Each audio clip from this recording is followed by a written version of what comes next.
I think it was. You mentioned it in the chat. Yeah, I've been looking at this one project that appears to be a blend of chapter 6 and chapter 9 that I thought might be a suitable project to do as kind of a, not exactly the same as what we had before, you know what I mean? But like something else. And it's active. And I know that we can do inactive projects and we can do other things that are more like what we did, but I thought more of like a stretch thing would be to try to apply what we've learned in a different situation. And it's difficult. So I can run through what I've done so far. If you guys want to look at that real quick. Yeah, go ahead, and I made you co-host.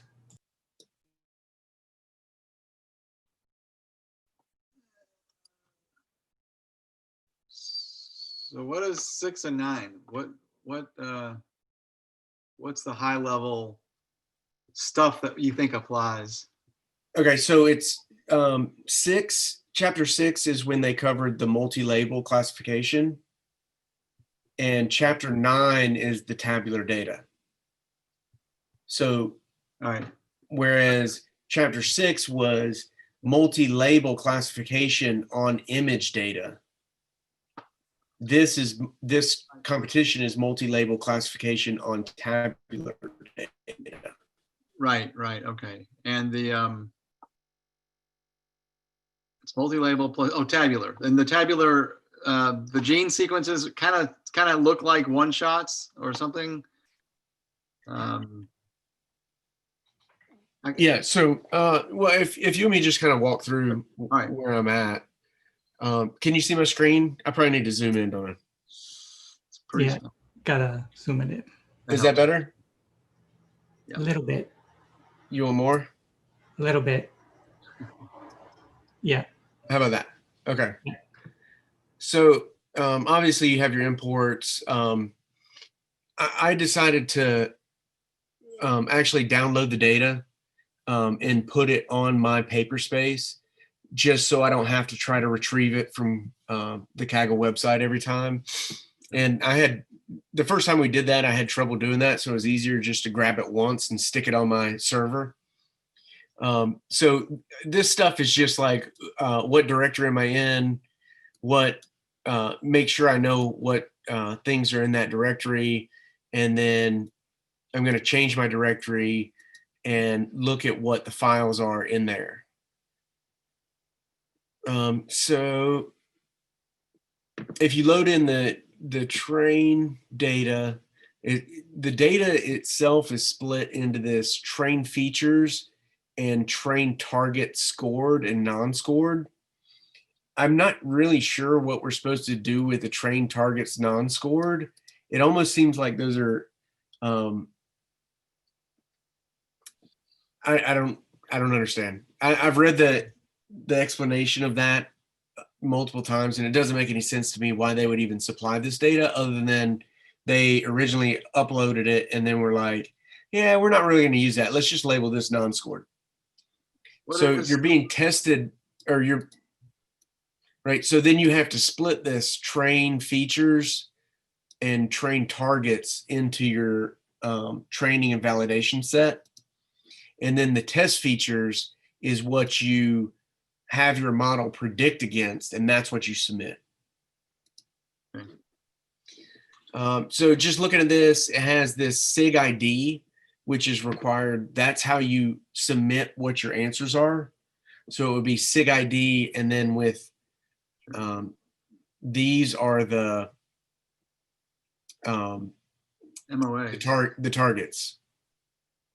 Right. Those are the so you see, like, these SIG IDs line up with these SIG IDs, and I was kind of torn to make this my index, which I think would be maybe cleaner, because these don't mean anything. You know, the index as is doesn't mean anything, but I don't think it really matters because I take care of it later. But and then with the test set, you don't get any targets. So that's what you're trying to predict. Just looking at, let's see. Trying to remember what I did here. It's been a week now. So I wanted to look at the targets data and see what I was dealing with, to see if maybe there were some imbalances or something. And what this is doing is this is summing up across the rows and counting the values. So there are 12,500 rows that only have one. So for a single classification, there's 12,500 of them that are only one of the targets. And then there's actually 9,000 that don't have any MOA. They're actually zero, which I thought was really strange, because but maybe that's part of maybe that's like a really important feature of this space that I'm not familiar with. Right. And then once you get down to 7 activations, there's only 6 examples of that out of, the, I forget what the number is now. That's a super drug.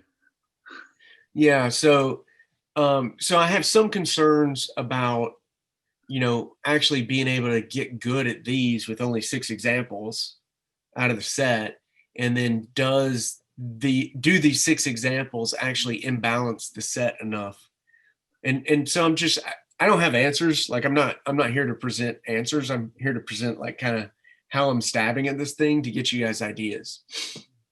And then let's see. So just to look, when Henrique and I were talking last night, he was like, well, what are the rows that have, more than 4? So we're looking at like, what are these 19 rows? And I didn't have it mapped out. And so I did that earlier this afternoon. But you can still see, I mean, I think there's 206 targets. So, when you look at these, it looks like everything's 0, but then you have these dots, and here's a 1, there's a couple of them that are filled out, but it's kind of a difficult data set to look at compared to what we've been doing, just because there's so much there.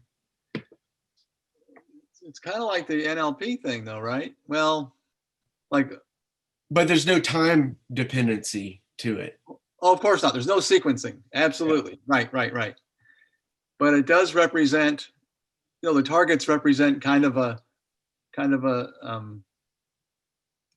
what is it? A dictionary? Well, yeah. And that's why I was thinking it was like chapter 6, because that's where we used the Pascal data set, where it had like person, bicycle, bottle, desk, car, hat or whatever. Right. I just hit that. I think this is still pretty legitimate. I can see where and then of course it's the inputs, the gene sequences is where you get some. Well, they're not really gene sequences. Well, whatever. The genes, whatever they are, it doesn't matter what they are. But they're just floats. Right. But each one of those has a distribution from minus something to positive something. Right. It looks like a fascinating problem. How do you solve it? Yeah. So the way I moved towards was saying, okay, well, so I looked at,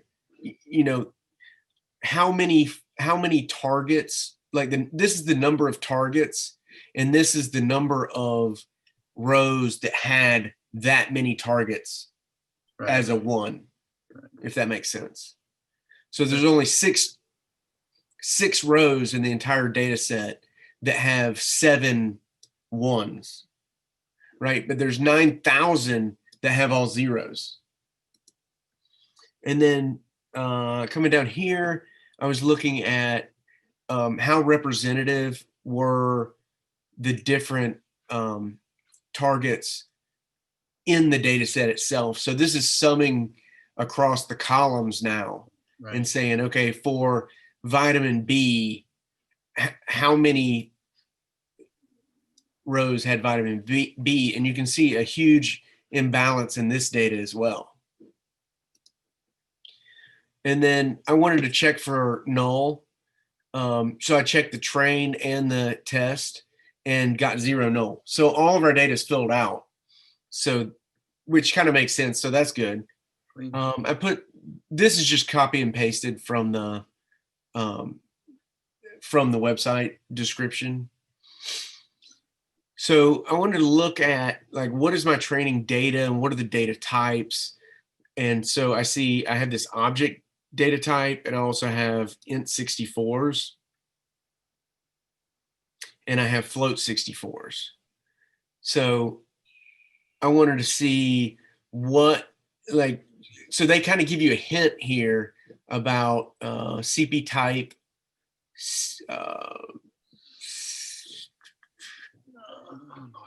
it's CP dose and CP time as being kind of these categorical features. So I wanted to deal with those first off and see what was left. And the way they put them, they arranged them in column 1, 2, and 3. So I do just basically what he does in the book, and I look at, you know, what are the unique values. So CP type can be these two things. The way it's described up here is different than what's actually there. So if you look at like what this actually returns, it's control vehicle and whatever TRT CP is. And so up here it says CP vehicle and control vehicle. Huh. So there's like, okay, well, there's a difference there. I'm glad I looked at that because, you know, that might be difficult to figure out. And then I'm just taking that and doing it as a category type. And I wasn't sure, like on this one, there's only 2, like it's a binary problem. So I don't think ordered actually matters, but I don't think using it matters either. So I just left it just to see what happened. But then for CP time, there are actually 3 times. And if you query it, you get them kind of out of order. So I thought maybe this was like that large, medium, small thing. So I think ordered might be true, or might need to be true for this one. And then for dose, again, it's a binary. So I don't think it really matters, but I don't think it hurts to have ordered true. So once I got those set up, then I wanted to look to see, are there any other data types in here that I need to be aware of? Because if everything's floats, then I can treat them all like continuous variables. And so you see, once I isolate the SIG ID and these 3 that I was kind of alerted to be categorical, you see everything else is floats. So I kind of went back and forth on splitting the data, and I feel like I should be able to get the Fast.ai API to actually split the data for me, but I wasn't sure. It's like the flow of the problem compared to what my examples from chapter 6 and 9 was a little different. So I got super lazy and just did what I already know how to do, and just used scikit-learn to split the indices so that I can get this 30% test size.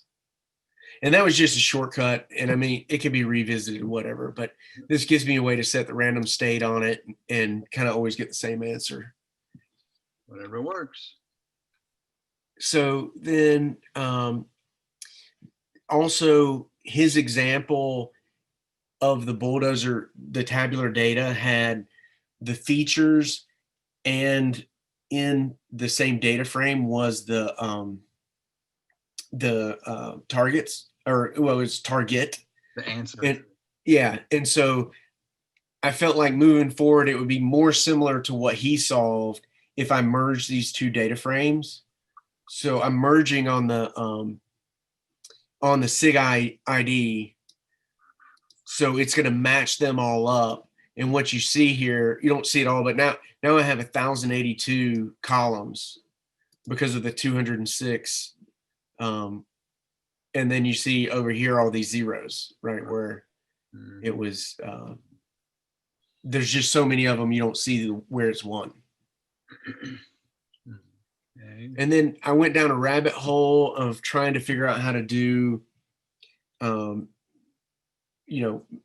non-neural machine learning and with multi-class. And I wasted a bunch of time doing that. And then I gave up. So I just kind of skipped this. I did a whole bunch of stuff, and then I deleted it, and then I tried to do random forest like what he did for the bulldozer data set, and then I couldn't figure that out. And then I was like, you know what? Let me just see if I can get a neural net to work. And so then he defines, in the bulldozer example, he defines the dependent variable based off of a time split, but this is not time sensitive data. Or I'm sorry, no, that's just his single column of price that he's trying to predict for the regression. Right. But what I have is I have these columns of my training target data. So then I feed this to the continuous and categorical split, and you can see that the way I'm feeding this in is to ignore that SIG ID column, right? Because I don't want it training on SIG ID. Right. So I'm skipping that both places and then feeding that. So one thing that I definitely was not sure about was when it splits out the categorical, it actually pulls all of your targets as categorical as well, which I thought feeding this to it, it would ignore them, but it's actually doing the embedding on them as well. And I'm not sure if that's a good thing or a bad thing. And I was confused about it because it's like, well, I don't want to predict between, so it forces it as category 1 and category 2, if you see here. But I didn't want to do that, but I recalled that in the course, Jeremy had insisted that even though it shows as this embedding, the actual underlying data is still just 0 and 1. So it's a Boolean true or false, basically, even though it has this categorical representation. So I don't know if that hurts or helps or is pointless. That's one of the things that I'm not sure of yet. So then for processing the data, I wanted to use the same categorify, and I don't think file missing is necessary because fill missing is necessary because I've already shown that there's no missing data, but I wasn't sure if the model would intuit a way to fill missing. So if you ask for a prediction of another data frame and there was something missing, it wouldn't know how to handle it if you didn't include it, which is, I'm not sure if that's true or not. I don't know. And then I included what he did not, which is this normalization process to normalize across the G's and C's, basically. So then I send it to the tabular pandas, again with the dependent variables. My splits defined by the scikit-learn splits. Obviously, these things are pretty straightforward. One of the comments he makes is that when you do the data loaders for tabular data, it's common to use bigger batches. So I used the 1024 that he uses in his example. And here's where I started getting really lost, right? So I'm feeding in this list of dependent variables, but when I actually query my Tabular Panda's object for what it considers Y, it only returns one set of values, and it's returning the categorical representation. So it's not actually returning, right? So the max should be of a column should be 1, not 2, and the min should be 0, not 1. So I don't know if that causes problems, but what made me even more hesitant about this is that it's only grabbing, it appears to only be grabbing 1. So it's just grabbing for my Y, this first one. And I'm not sure how to make it, because I am passing this list of dependent variables. So I expected it to take that list and say, oh, all of these are the dependent variables. And it's not, it doesn't appear to be doing that. Although I might be being lied to, because they're all between 0 and 1, and their embedding is all between 1 and 2. So is that just the min max of one column, or is that the min max of that whole table of dependent variables? And I think I had, at one point, I was just trying to look at to train. No, I haven't run any of this stuff since I restarted the. But when I think it was, if I just look at that, what it pulls up is all of these values, which is just the first of the targets. So that made me think that it's not getting all of them. The multi-class, it's not getting all my targets, Right. so somehow, and I haven't figured it out. I just ran into this afternoon, so I haven't got very far with it. And then just like he does with the image multi-label, I was using the binary entropy with logit loss, like what he uses. And then, so this is me building my learn from the tabular learner. I'm guessing on some of this stuff, I recall, I think on the movie reviews, you know, even though I don't know what this Y range needs to be just yet, because I don't know if it's going to use this 1 to 2 or 0 to 1. And in the movie reviews, he made a point that this second value is not inclusive. So if you want to do movie reviews from 1 to 5 stars, you have to do 1 to 5.5 stars. Otherwise, it'll truncate, not let anything be 5 stars. And I was concerned about that. So I left that. I left the same layers that what he did for his model, even though this is probably overkill for maybe overkill. I don't know. I figured, hey, it's running on a free GPU, so I'll just let it run overnight or for the 6 hours they give me and see what happens. And then for in out, I believe this is the number. So this is the layers in my network. And then this is the output predictions. And then the loss function is just this binary cross entropy loss. And then when I try to run this, even run an lrfind, I get a runtime error that is result type float can't be cast to the desired output type char, or chair as my coworkers like to call it. And then I was like, well, I've had finicky results with lrfind. So let me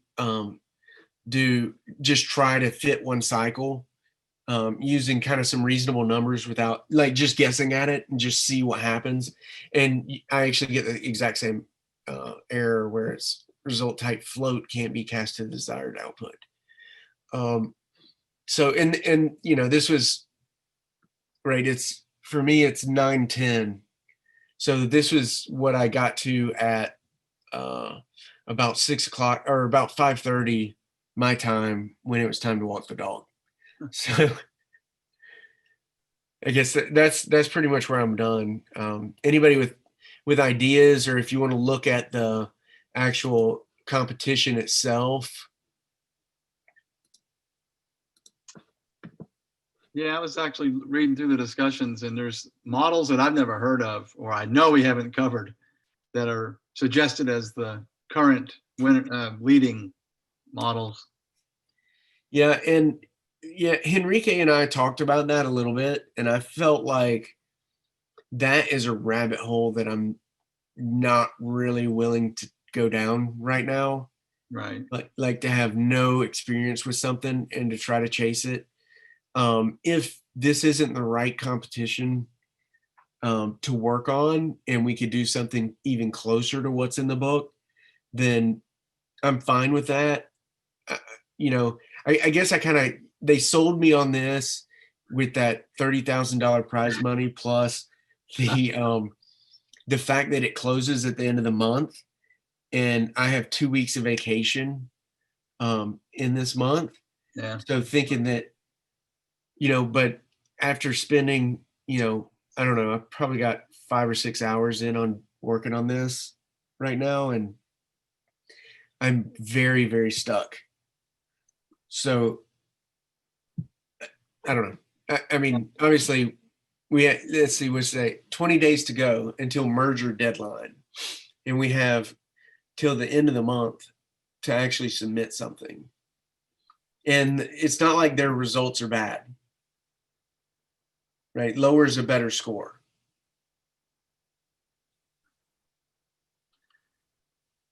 But, like the discussions we're talking about using some neural nets, but a bunch of cross-validation, and we haven't even done cross-validation. Yeah. So then I just saw one that uses a thing called Tabnet, and it's like a 2020 paper on some new novel approach to tabular learning. So I don't know. I think it's a lot of new stuff that I wouldn't want to. I'd rather spend my time going over the stuff that we have been introduced to. Personally. Yeah, I guess we have to I guess temper, or at least whenever you go to a Kaggle competition, especially an active one, I guess we have to temper our expectations. I mean, Kaggle, when I first joined Kaggle several years ago, I guess I had that same attitude. I was looking at the prize, and it was like, but then I realized it was like, the competition invites, basically, it's an open competition. So it's like, it's got the best in the world, and we're just starting out. If you think about it, to even dream of like probably hitting, getting the prize. I don't think that's a feasible or objective. Well, I don't think anybody's talking about getting the prize. I think we're talking about learning experience. But as a learning experience, we're talking about beating this guy. Like, let's beat him. Like that. Yeah. That let's if we're doing one, let's get a submission that beats somebody. I just put a link in the chat of a notebook that somebody put together using Fast.ai that might at least help as a guide for getting up and running with the data. Giving a baseline for. Yeah, I think in terms of learning, if the objective is learning, then I guess it's more realistic, right? I guess it's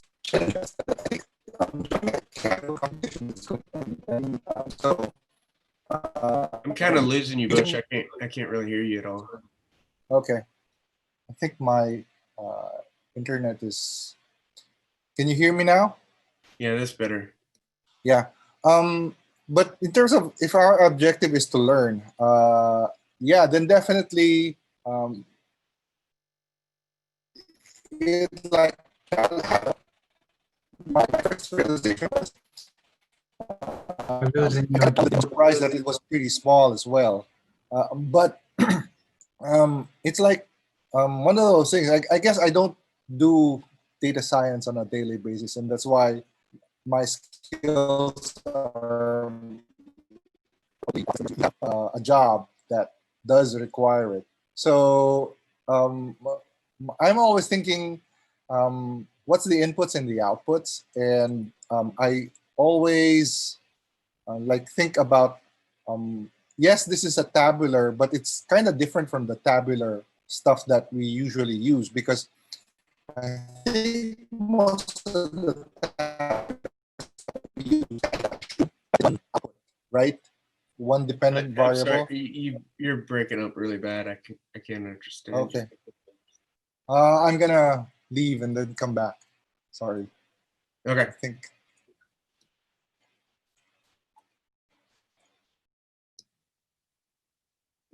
Yeah, maybe we can look at the example that Daniel posted up. Yeah, I mean, I don't think we should give up on this just yet. I mean, obviously, I've already got some time invested, so I don't really want to move to the next material though either. Like, I don't feel like I have this part down. Like, just even the time I spent digging through the different competitions available and trying to see how it fit into chapters 1 through 9. And it was like, well, this one, yeah, no. This one, no.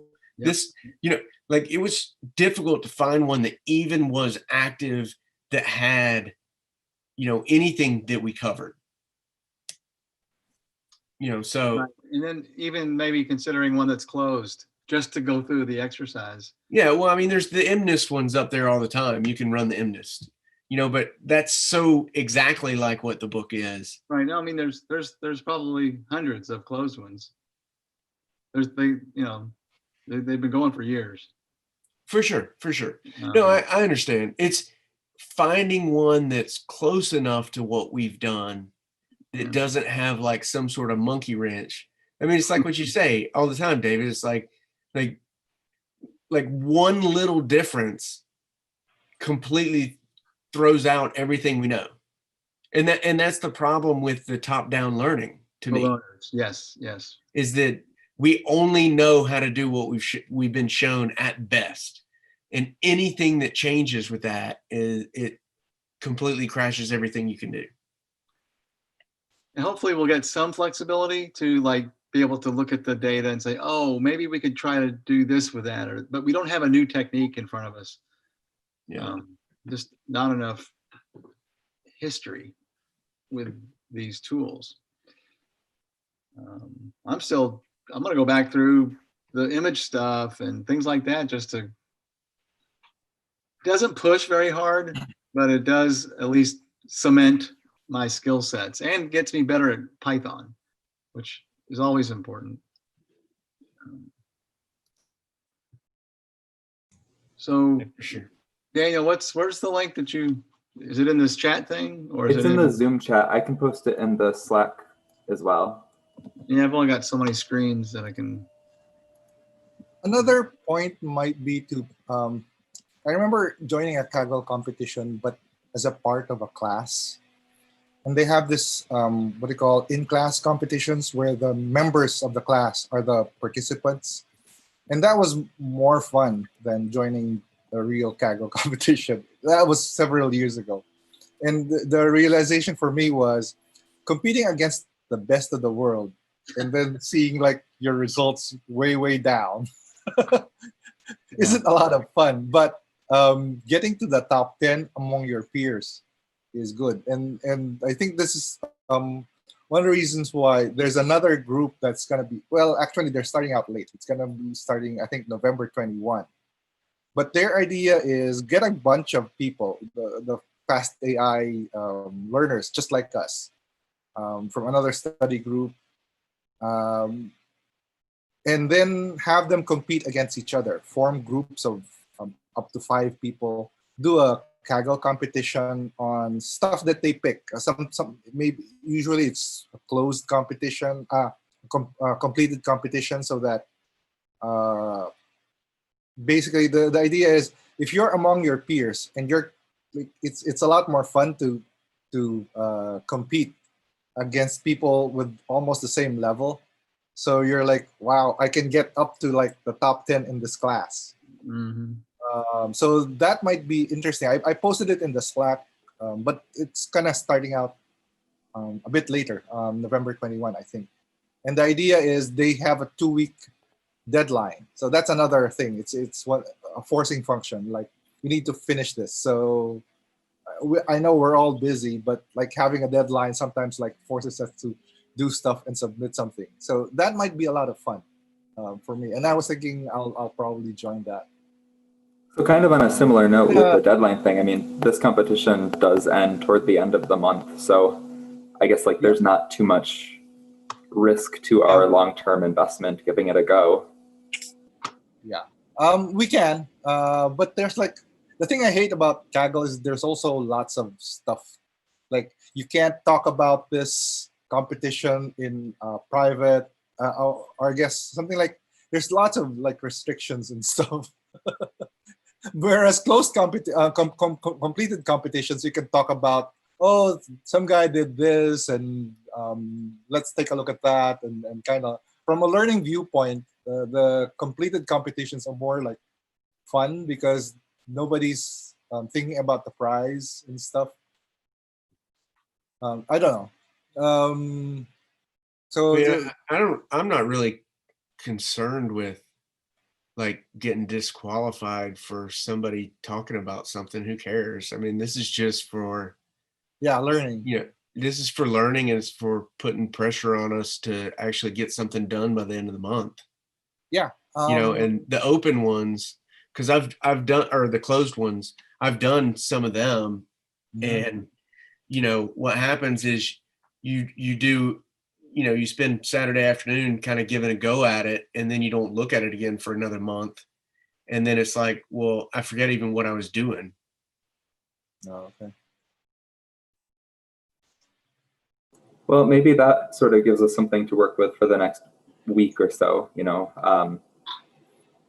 can all give this a try if we want to, and if we can get a little bit of traction, get enough that we can build off something, then we keep going with it to the end.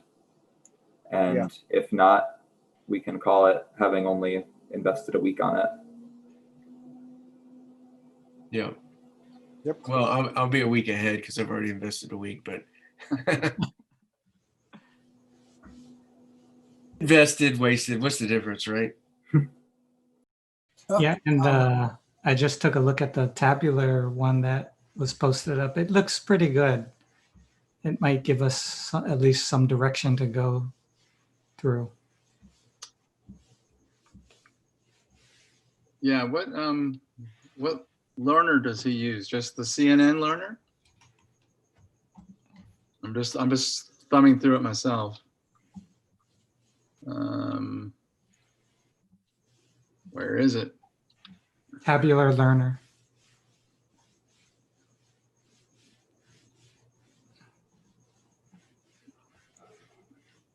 Oh. Huh. What's his score like? Does it get anywhere close? Is it just?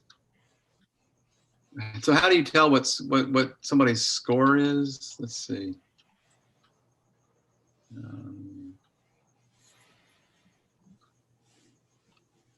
I can't tell.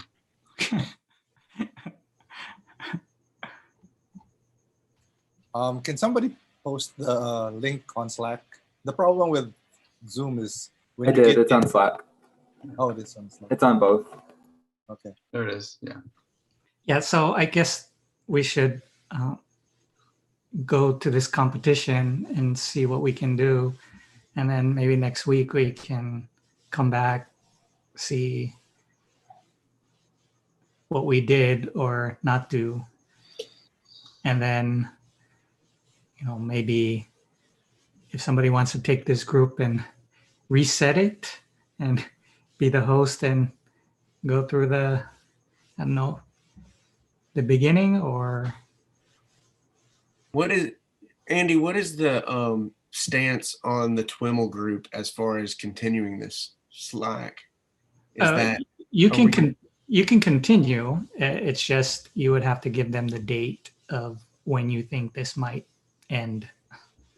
okay? You know, because they Right. put it on the calendar. Right. And I think a tentative date would be possibly the week after the competition closes, if we decide to continue with this. Sure. But to answer your question about the accuracy, he's showing 0.015 validation loss in his training. And then, you know, we can search for his name in the leaderboard to see where he ended up. Obviously, nobody got a 0.015. The best number is 0.018. But that's because you don't have, you know, what he's testing against is validation, and what they're scoring you against is the test. So they publish back out what your best submission is. Well, let's do that. I mean, part of this is learning how Kaggle works, right? Yeah, you get to submit 2 for your final consideration in case one of them looked like it was better for your validation set, but then on the test set, it doesn't work out. And then also even your public analysis that they're posting now is different because they held out, I think 50 or 75% of the test data Right. for being able to evaluate like truly unseen situations. Yeah. See, who's this guy? Is he public? Let's see. It says that he's number 1822 in the leaderboard, so I'm trying to find that. It's weird that I can't find the exact loss number.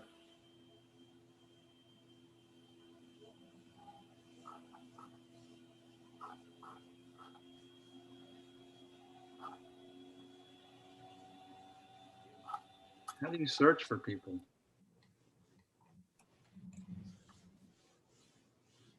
Do you load all of the data into your browser? Well, and you know, he might be part of a team and it not even be his username. True. Yeah, the team member, I think they make it hard probably to do a lot of this kind of interrogation. 0.019. And the best ones are showing up in the 0.018 regions. Yeah. Wow. Yeah, and it looks like a lot of them are clustered in the, Oh yeah. I mean, it looks like there's very, very tiny gradients of improvement. So you've got like some 0.01901, then 0.01900, 0.01899. So it's very, very, very incremental improvements. Oh yeah. I'm scrolling through in the 4th decimal place. There's a bunch of people at every 4th decimal place. So he's, what number is this? Did you find him? What did I say? 1822, I think. Okay. Yeah, 1822. 1822. And But that might not be the same one, actually. I mean, that might not be the same submission from the Fast.ai thing, though, so I'm not sure. exactly. So it says 1 month ago, and his submission, his link is 2 months ago. So we probably spent another extra month getting it to be something better. Yeah. That's fine. But like I said, I mean, we're not here to win it. So like, it doesn't, I don't know. I think I agree with Butch in that, like, don't get it in your head that like we're going to spend, 60 hours a week and really get to the bottom of this MOA problem that I have no idea what we're even really talking about. Right. But like, just as far as, to me, I thought it was interesting because I have a lot of stuff that is multi-label classification as far as what I can apply at work. And almost everything I have is tabular data. So when I saw this data set, I was like, hey, this looks cool. And who knows, Butch might come in the clutch and put us right up there at the top of the leaderboard And then, Probably you know, as far as I can tell, there's only 5 people on the screen, and Andy's planning on ditching us. So we can let Anya in. And then there's 5 of us. So 12,000 by 5. Thanks, Butch. Counting on you, bud. Probably not. No.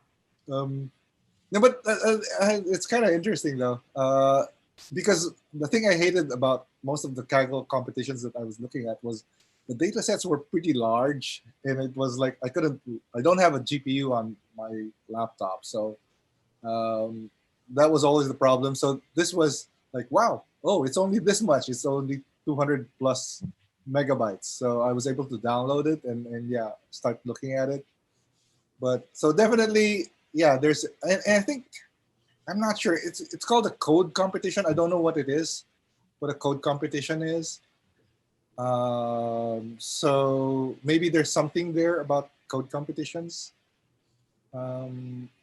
Because that was a fairly recent feature. I last joined Kaggle probably 5 years ago or something. Yeah, I think the code competition is where it explicitly requires you to submit your code Okay. in a usable function. So they actually run your code in a Docker type instance to take care of all your dependencies and everything else, to make sure that you're exactly what you have written is what gets judged. Okay. And it's required to be completely open source. I forget what license they specify, but it's more or less the MIT license where anybody can do anything for any reason they see fit. And if they make $5 trillion off of it, you have no right to it. Yeah. Not even a penny. But that's part of the thing is like, who cares? Like, you know, I mean, if somebody took our code and made $1 trillion, that's like the best thing to put on your resume to get the best jobs ever, right? Yeah, exactly. Responsible for $1 trillion given away because we open sourced it. All right, guys. So I think we have our marching orders. Does anyone else have anything to share there? If you guys are still interested in the, well, it's kind of peripheral, but I did a presentation a while back in another group on NBDev using notebooks for software development. My background is primarily software development, so it was kind of new to me. Probably the first new thing I've learned in a lot of years about software development and using notebooks to do that. So if you guys are interested, we can do that for the next short presentation on that next week. I'd be interested in that, especially if it covers like what I was talking about with version control and deployment, because that is definitely something that I fight at work. Yep, definitely. Deployment, you mean like deploying models or just deploying the software? I mean, like if I did an analysis tool that processes some kind of data, how do I get that to non-software devs where they can run it and use it? So you can you're thinking, if you were not using notebooks, you'd probably use something like VS Code to build a package that you would like publish on PyPy, something like that. Is that what you're thinking of? Well, not even that far. I mean, I'm just saying deploying it to people, you know, coworkers in the office. Like, so I built a thing that takes wind tunnel data and makes a bunch of plots for different body attitudes of a vehicle. And it would, you know, allow someone to click a button and say, well, let me load the data from this test. Click a button that says, you know. Oh, you know what? I wrote an article published on Medium about 2-3 weeks ago. And it does exactly that. It's like, you know how we do the binder thing? Yeah. It automated the whole binder thing just using notebooks. Okay. Including the exports to, yeah. So we could talk about that as well, if you want. Or I could just publish Can, the can link. you post a link to that article where I can look at it? Yeah, yeah. And it'll show you like how it's just notebooks basically. And but I was using Colab and Okay. like you can do like interactive stuff like widgets and stuff so that other people can just rerun the notebooks and stuff. Yeah, and so far I've been going back and forth between Dash and Streamlet. Oh yeah, I've heard of that, but I haven't. And I've heard of Streamlet yet. Yeah. Streamlet like promises a lot and is absolute hell to debug Okay. because it doesn't stay active, right? So Streamlet's whole paradigm is that it runs your code start to finish every time anything changes. Okay. And so that's like a whole different way to write code to make that even make sense. And then Dash is great and powerful, but you got to have your HTML chops and your CSS chops like all buttoned up and good, and then you're dealing with all the callbacks every button has and all that stuff that makes GUI programming kind of cumbersome, at least to guys who don't do it all the time. Okay. Yeah. But yeah, if you put out that link, I'd like to look at it, and then as far as the other stuff, I'd be interested in a short presentation. Yeah, you can do that if if the other guys are interested. Sure. Okay. I'll put that on the agenda and then we'll talk about the Kaggle. Hopefully we bring Anya back and just for a little bit before she goes off water skiing somewhere. Okay. So Yeah, it was 34 degrees here this morning when I got up, so I wasn't thinking about water skiing at all. It's And then we 75. should figure out a way to keep in touch after we split apart in case we want to group back up for the second half of the course whenever that goes live. Yeah. Yeah, I think that's a good idea. There'll probably be Slack or something still open. My feeling is that it's probably gonna be a while, probably next year. Just because the way Jeremy keeps attending or pops up in this Discord Fast.ai channel, and I kind of hang out there a little bit, but I'm on a different time zone, so I don't really get to like chat with him. But the thing is, it's like he's doing other stuff, like more of software development. He's rewriting NBDev. He likes to rewrite stuff like after he's done writing the first version, he comes back and rewrites it again and makes it better.